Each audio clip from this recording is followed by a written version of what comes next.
迎收睇今日靈異村。個個都話係咪禮拜五夜晚？而家個個都唔係啦。好啦，歡迎收睇今日嘅靈異村啦。今日咧主要嘅話題咧就係講碟仙。咁碟仙咧好多人都林林總總，好多人都講啦唔同。咁其實咧碟仙裏邊咧都係有好多古靈精怪嘢嘅。咁碟仙嘅歷史我以前講過啦。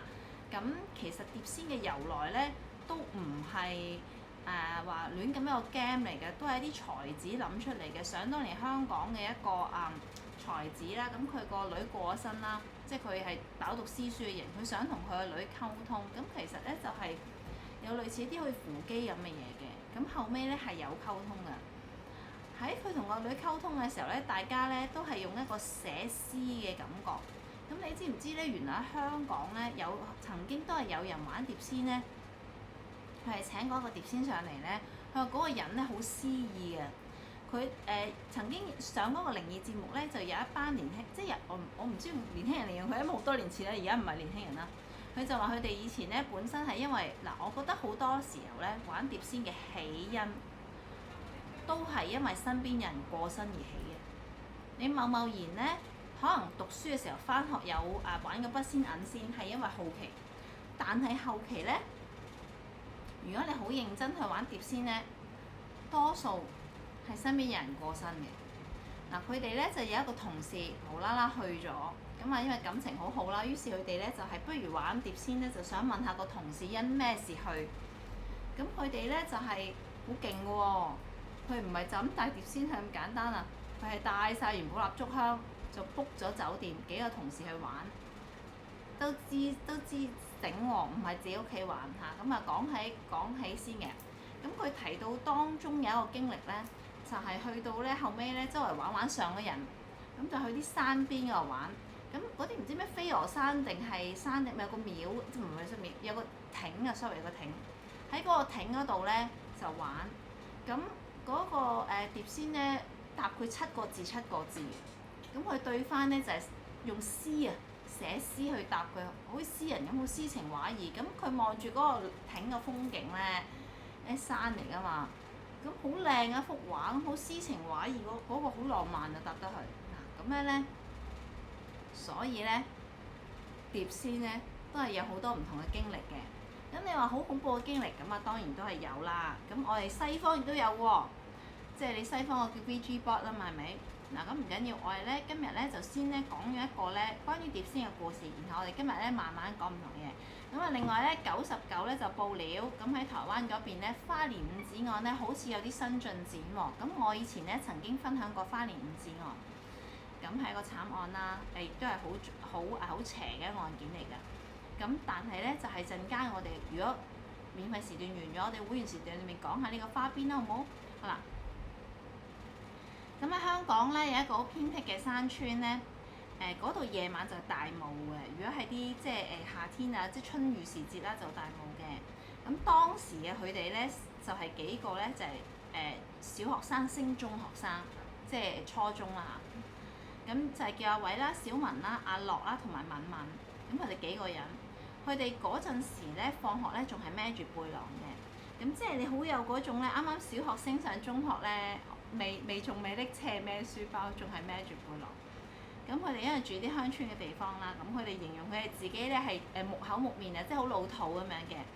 咁但係咧就唔知點解咧，佢哋咧就係睇完嗰陣時嘅以前咧嗰啲歡樂今宵咧，啲電視咧就有好多鬼嘅節目，咁就係講一啲咧玩嗰啲靈異嘢啊，碟仙啊、銀仙嗰啲嘢。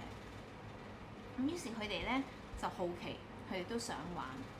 咁佢哋玩咧，佢話嗰陣時好潮喎。佢話啲人應該係攞報紙嘅，但係佢哋唔知點樣咧，就揾到一塊人哋唔要嘅木板。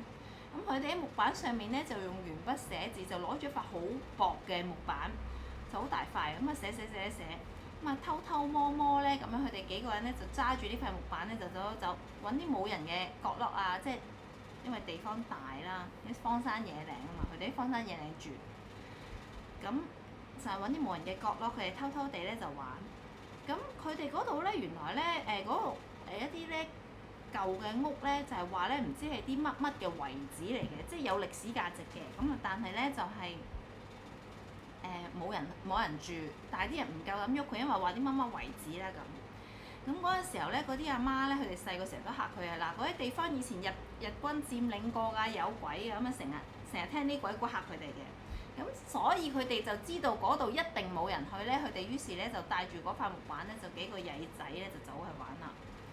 咁喺嗰度咧就係以前曾經都有發生好多靈異事件嘅，有啲村民咧就係話嗰度夜晚啊有人喊聲啊，會有黑影仔嚟走去啊咁樣。所以佢哋就覺得，如果我喺一個有鬧鬼嘅地方，有歷史價值嘅遺址嗰度玩碟仙咧，就一定有鬼啦。咁佢哋先係諗。咁一開始咧，就係佢哋玩，因為嗰度係冇電嘅。咁佢哋細路仔嘅時候咧，就係嗰個年代啦，就係電筒係貴嘢嚟嘅，所以佢哋就撻咗幾支蠟燭。因為嗰個年代咧，細路仔咧中秋節咧就有煲蠟呢樣嘢，所以中秋節過後，佢哋成日都儲埋咗好多蠟燭。咁就其中有一個咧，就攞咗好多盒咧中秋節剩低嘅蠟燭，就拎過去，就係圍住塊木板點蠟燭喎。咁我就心諗啦，你係咁點推嘅手佢咧，點燒住蠟燭咯？可能佢哋圍咗幾支啦，只係咁啊，上面寫滿咗字同埋數字啦。咁就咧揾咗隻咧好似茶杯仔嘅咁嘅嘢出嚟咧，就係我諗佢哋咧應該撻咗地主公嗰啲茶杯啦，就係上面咁啊畫咗個箭嘴。咁佢哋咧就喺度學嗰啲電視歡樂今宵咁樣咧，就話碟仙，就問問題啦。咁最初咧試咗幾次咧，個杯咧係唔喐嘅，咁啊氣氛有啲尷尬啦。咁你喺度騎笑啦，假嘅喎咁樣啦。咁啊其中有一個男仔咧就話：咁我哋使唔使拜一拜先㗎？咁其他啲人就心諗反白眼啦，嚇！真係要玩到咁認真咁樣。咁於是咧就係有當中咧，佢哋有一個咧就撻咗佢老豆包煙出嚟喎。咁就係攞3支出嚟咧插喺地上面，喂咁啊當香咁樣點啦咁樣，所以其實佢都曳啊嚇。咁就學啲大人咁樣拜神咁樣拜，咁可能佢哋咧就諗埋晒嗰啲即係古惑嘢啦。咁佢就喺度講喎，碟仙你快啲嚟啦咁。嗱，所以細路仔曳咧，即係咩都做得出㗎嚇。咁啊今次咧。唔知點解佢點完嗰3支煙咧，佢哋拜完咧，個氣氛就非常古怪，即係感覺唔同咗㗎。咁佢就話咧，嗰啲因為佢哋有點蠟燭㗎嘛，咁嗰啲蠟燭咧就喐得好緊要，咁但係咧就唔覺得係有風。但係你問佢哋個心可能驚啊，就有寒意啦。佢哋話係覺得係凍咗咯，但係可能係佢嘅心驚。咁佢哋幾個人咧就話：咁玩啊，咁隻手啊放喺個杯上邊啦咁。咁有一個女仔咧就叫敏敏啊，咁佢咧就係話碟仙你喺咪度啊？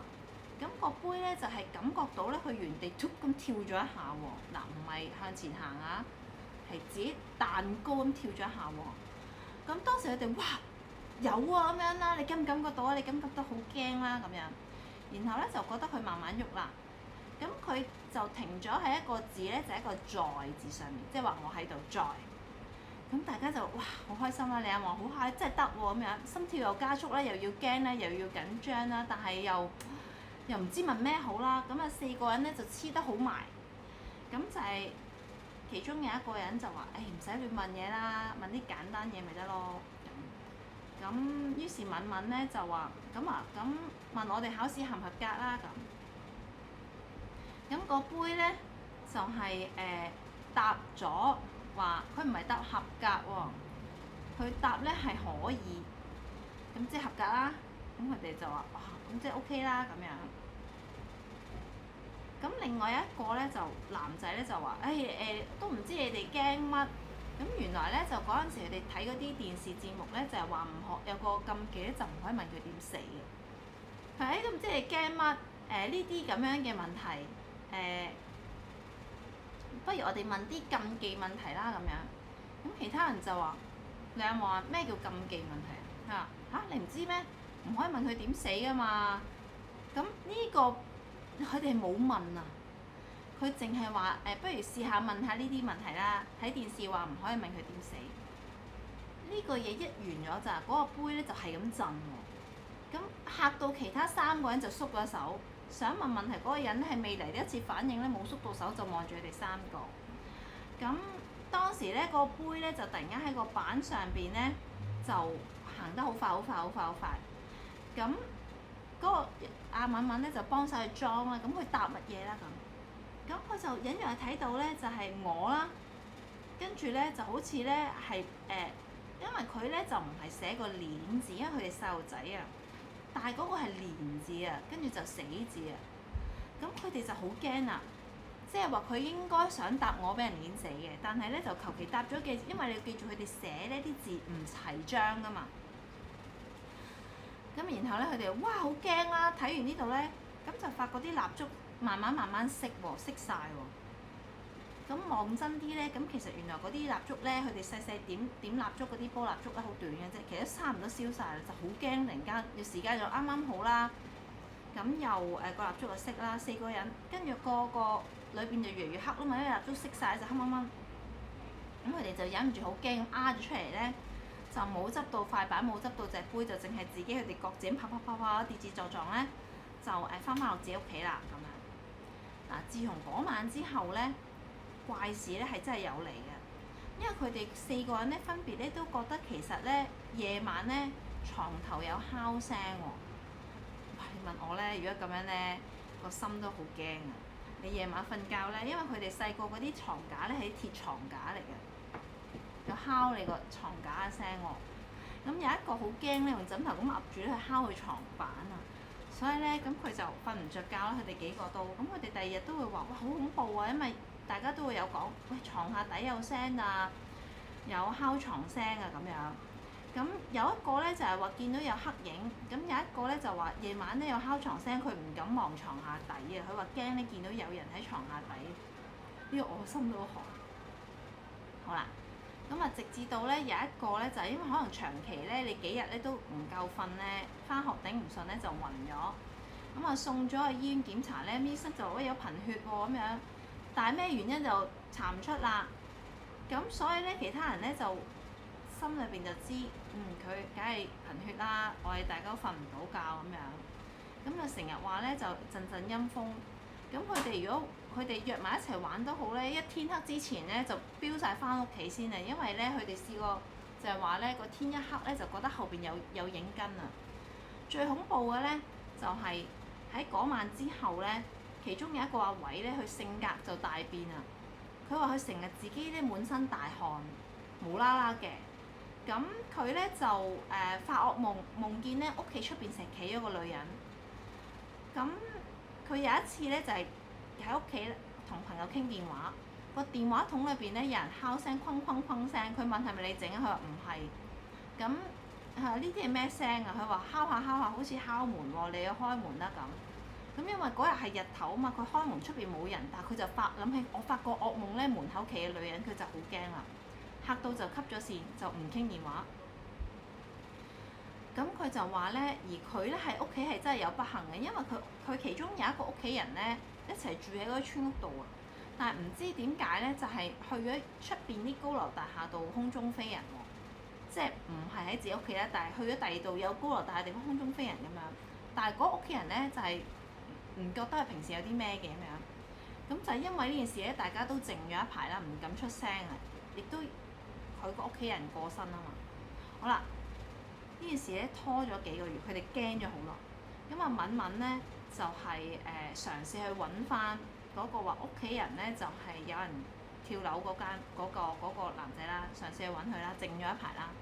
但係咧就發覺去到咧，居然就佢哋舉家搬咗喎。咁打電話去咧，個電話線都 cut 埋㗎啦。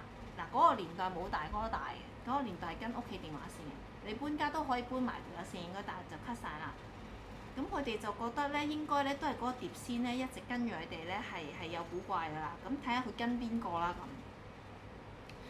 咁。佢哋係好想查清楚嘅，但係咧就嗰陣時年紀好輕啊，就查唔到啲咩啦，即係唔知道應該點做啊嘛，唔通話俾屋企人聽咩作死咩？因為佢哋以前村屋嗰啲彈好惡㗎，以前嗰個年代真係打㗎，唔敢出聲。咁啊，直至到咧到大咗咧，咁就係兩個撞翻，咁佢哋就話：咦，講翻記唔記得嗰陣時有單咁嘅嘢？其實講翻都驚嘅。咁因為其中有一個咧，阿敏敏咧，佢就係曾經墮過胎，佢話就想咧處理個靈嬰，就揾個師傅處理嘅時候咧，就順便問翻嗰隻怨靈仲有冇跟住佢哋啦，就想睇下問翻咩事。咁嗰、個同佢睇嗰個人就話，嗰、個人咧想當年俾人殺咗咧，係一直個兇手冇繩之於法度，所以咧嗰、個靈體咧基本上係好敏感同埋好刺激嘅。佢話嗰陣時應該係好長時間係有跟住佢哋嘅。咁依家冇辦法啦，佢失聯咗嗰個朋友咧，因為自從嗰個人咧搬咗之後咧揾唔到佢，咪失咗聯，就冇辦法啦，就唯有你嚟揾我咧，我就最多只可以幫你擋啦，但係咧其他就做唔到啦，其他人就有啲做唔到啦咁。咁佢話咧就係、所以就分享咗呢一件咧關於碟仙嘅嘢。好啦，Hello 各位，我睇下大家留言。咁呢個就關於其中一個咧，就係一個碟仙嘅故事啦。咁香港咧碟仙嘅故事非常精彩嘅。咁碟仙嘅故事咧，其實咧就台灣同埋香港咧係發生得比較多啲。但係咧就係、台灣曾經出過事之後咧，就好嚴厲咁禁咗。咁禁咗之後咧，因為碟仙係有產品嘅。其實我細個咧都覺得咧嗰啲文具鋪都好多有得賣，即係賣埋隻碟。同埋個碟仙有個字我都見過，簡直係擺喺副魚坑蟹隔離嘅啫嘛，即係好多呢啲咁嘅棋啊，呢啲咁嘅文具啊嘛。咁但係隨住台灣話禁唔準冇出啲產品之後咧，咁係少咗好多嘅。咁你問我而家有冇見到碟仙嘅道具咧？我都真係唔覺，但係我反而外國我仲見到 VG 包啲道具，碟仙道具少咗啦。咁你問我咧，就係、我喺 TVB 見到有人玩過嘅。咁我咧就係、留翻咧，我哋會員時段咧慢慢講啦。今晚好熱鬧，因為我哋全部都唔去蒲啊嘛，所以就好熱鬧啦。跟住今晚好啦，咁如果你咧睇到如果你係咧譬如你係外人嘅，你係第一次睇靈異村睇到我免費時段呢一集咧，咁我哋其實就仲有我哋會員時段嘅，因為始終咧靈異嘢咧就係、好多敏感話題啦。咁我哋擺喺會員時段裏邊講。咁如果你有興趣嘅話，歡迎你加入成為我哋會員啦。咁我哋會員有分村民同埋農民。如果你係農民嘅話咧，就係、專睇我哋靈異節目嘅咁多集，全部擺晒上網㗎啦，前後 part 你隨便入嚟會員頻道裏邊睇啦。升級成為村民嘅話咧，就會有八卦 live。咁我今日開八卦 live 咧就講咩咧？就係、講高 part。咁啊係啦，乜嘢都有過娛樂新聞啦，最新嘅樓盤啦、金融啦、時事所有乜嘢都有。咁今日咧就係、講咧我親身遊歷咗呢個高 part 咧。有啲咩所見所聞趣事啦，咁同埋咧究竟抵唔抵啦嚇，咁所以咧就係大家有興趣嘅可以睇下啦。咁我哋咧就喺會員時段見啦。咁好多人都會話喎，喂，水晶店呢啲你好靚啊！我哋有新嘅雀仔啊，今次嚟咗一啲好靚嘅鷹啊，係啦，係啦。咁你可以喺鋪頭睇到啦，新嘅好多，我哋有好多好靚嘅水晶。咁歡迎咧，你就係嚟我呢度咧，就有呢度就係有我嘅鋪頭地址啦。咁我喺利苑一期對面，係啦 LV 對面嘅啫，係啦。而家 Chanel 喺我斜對面嘅啫。咁亦都有我嘅 IG，亦都有我嘅網頁啦，就係 www.ivagv.com 裏邊可以預約占卜，同埋咧可以買頭牌嘅。咁歡迎咧遊覽我嘅網址啦。咁我哋喺會員頻道見啦，各位。